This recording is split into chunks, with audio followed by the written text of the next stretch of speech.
Hello friends, मैं देवेन आपका हार्दिक स्वागत करता हूं एक बार फिर से अपने चैनल पर।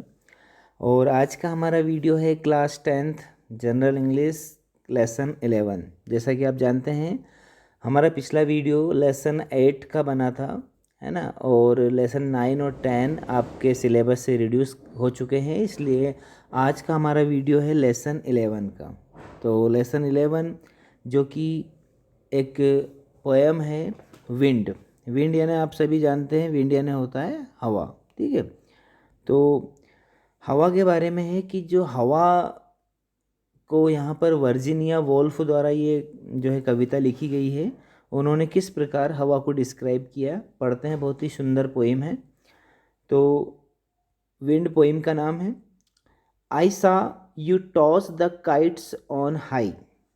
हमारी जो कवियत्री है वो कहती है कि मैंने देखा कि तुम पतंगों को ऊपर उछालती हो, है ना। टॉस यानी उछालना, टॉस एक मीनिंग है। और काइट से यानी पतंगे, ठीक है। टॉस यानी उछालना, काइट से यानी पतंगे। तो मैंने देखा कि तुम पतंगों को ऊपर उछालती हो and blow the birds about the sky. और पक्षियों को ऊपर आकाश में तुम ही ब्लो करती हो यानी उड़ाती हो। And all around I heard you pass.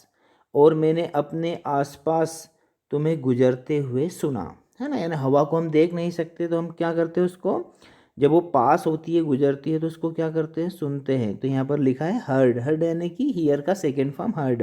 And all around I heard you pass like ladies skirts across the grass.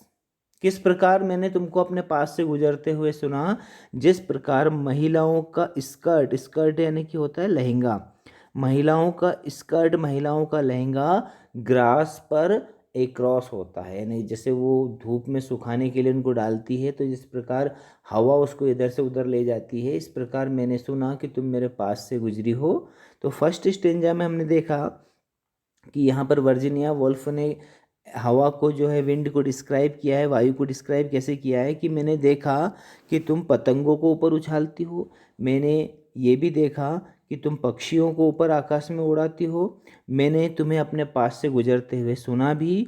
और किस प्रकार सुना, जिस प्रकार महिलाओं का जो लहंगा है वह घास पर इधर से उधर घसीटता है, घिसता हुआ रहता है, उस प्रकार मैंने अपने पास से तुम्हें गुजरते हुए सुना।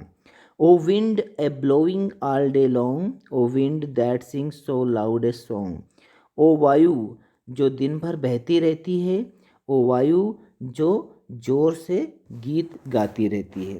यानी कि कैसे गीत गाती है, ऊंचे स्वर में गीत गाती है। तो यहाँ पर इस स्टेंजा के लास्ट में, यानी हर स्टेंजा के लास्ट में दो लाइन लिखी रहेगी कि आपको एक, जैसे कोई टेक रहती है किसी भी सॉन्ग की, उस प्रकार यहाँ पर इस पोइम की टेक है। ओ wind a blowing all day long. ओ वायु जो दिन भर बहती रहती है, ओ वायु जो ऊंचे सुर में गीत गाती रहती है ना। आगे बढ़ते हैं। सेकंड स्टेंजा है हमारा, इसमें है आई सा the different things you did. मैंने देखा, क्या देखा, कि विभिन्न चीज़ें जो तुमने की। अलग अलग काम जो हवा करती है ना, तो हम उसको क्या करते हैं, उन उन कामों को ही देखते हैं, हवा को तो देख नहीं पाते हैं। But always you your self you hit.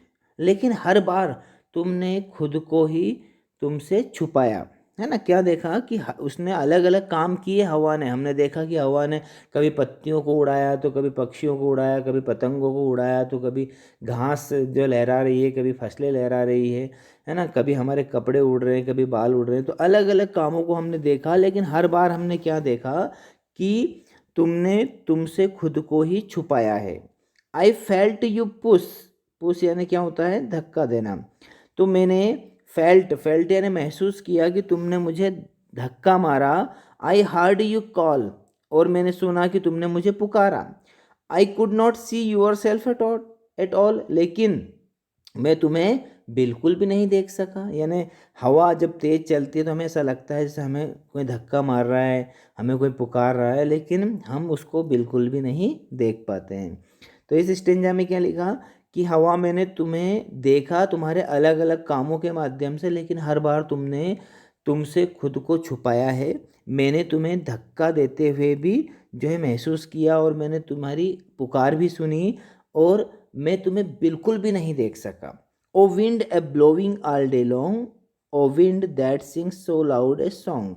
ओ हवा दिन भर बहती रहती है, जो दिन भर बहने वाली, ओ हवा ऊंचे सुर में गीत गाने वाली। आगे बढ़ते हैं।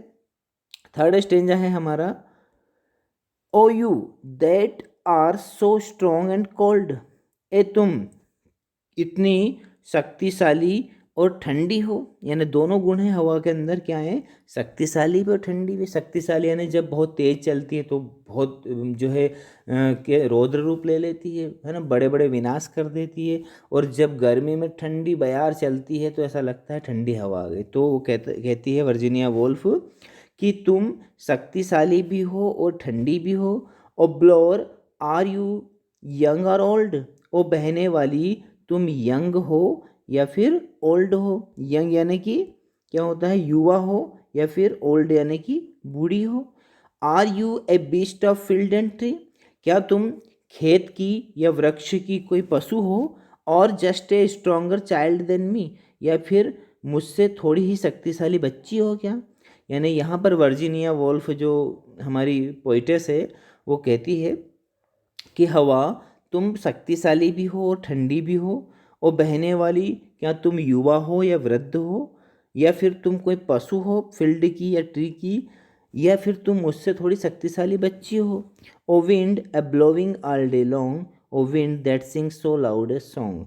ए हवा दिन भर बहने वाली, ए हवा ऊंचे सुर में गीत गाने वाली। तो हमने देखा कि वर्जीनिया वोल्फ ने बहुत ही सुंदर यहाँ पर कविता लिखी है विंड के बारे में, कि विंड के अलग अलग कामों को डिस्क्राइब किया है। विंड यानी कि हवा को हम सिर्फ महसूस करते हैं, है ना, उसकी उपस्थिति को महसूस करते हैं, उसको कभी देख नहीं पाते हैं। तो कभी कभी वो हमारे लिए बहुत अच्छी होती है और कभी कभी हमारे लिए वो बहुत ही जो है खतरनाक साबित होती है, बड़े बड़े जो है उजाड़ कर देती है, और कभी कभी हमें बहुत ही ठंडी लगती है। तो हवा को हम समझ नहीं पाते, उसके कामों के माध्यम से ही हम उसको महसूस करते हैं। जब हमारे जो है कपड़े उड़ते हैं, है ना, हमारे जो है पेड़ों के पत्ते उड़ते हैं, हमारी फसलें लहराती है, इस माध्यम से ही हम सिर्फ हवा की उपस्थिति का अंदाज़ा लगाते हैं, अनुमान लगाते हैं। और यहाँ पर एक सुंदर से जो है उदाहरणों के माध्यम से हमने देखा। अब अगले वीडियो में हम इसकी एक्सरसाइज करने वाले हैं, इसके डिफ़िकल्ट वर्ड्स को करने वाले हैं। यदि आपको मेरा वीडियो पसंद आता है तो प्लीज़ इसे लाइक कीजिए, शेयर कीजिए और मेरे चैनल को सब्सक्राइब कीजिए। थैंक यू, टेक केयर, है ना, मिलते हैं अगले वीडियो में। धन्यवाद।